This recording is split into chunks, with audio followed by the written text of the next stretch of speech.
Canada में खालिस्तानी आतंकवादी हरदीप सिंह निज्जर हत्याकांड के पूरे 9 महीने बाद घटना का कथित वीडियो फुटेज अब आखिरकार सामने आ चुका है। कनाडाई न्यूज CBS की एक रिपोर्ट के मुताबिक वीडियो काफी दूर लगे कैमरे में कैद हो गया था। CBS न्यूज ने यह वीडियो द फिफ्थ एस्टेट से हासिल किया है। द फिफ्थ एस्टेट एक कनाडाई इन्वेस्टिगेटिव डॉक्यूमेंट्री सीरीज है। जानकारी के मुताबिक ये सीरीज जो CBS नेटवर्क पर ही प्रसारित भी होती है।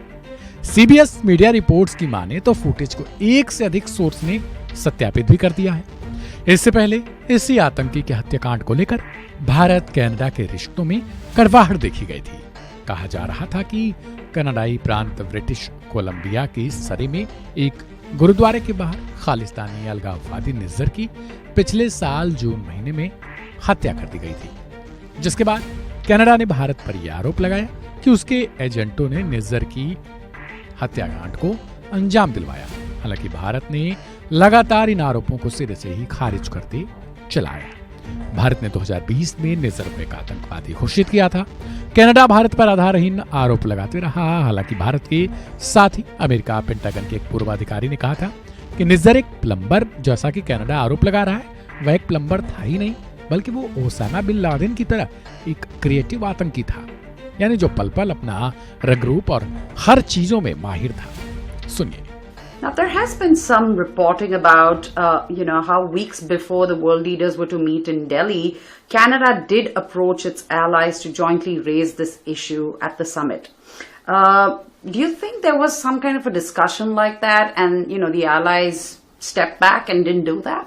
Well, as a former consumer of intelligence, I can say that oftentimes the intelligence we see, whether it's a telephone intercept or something else, isn't as black and white, isn't as cut and dry as oftentimes politicians want it to become. I mean, certainly that was the case with regard to the Iraq War. So when you have a situation like this, perhaps Prime Minister Trudeau raised the issue, but there wasn't necessarily consensus on what it meant. And regardless, let's not fool ourselves. Let's not fool ourselves.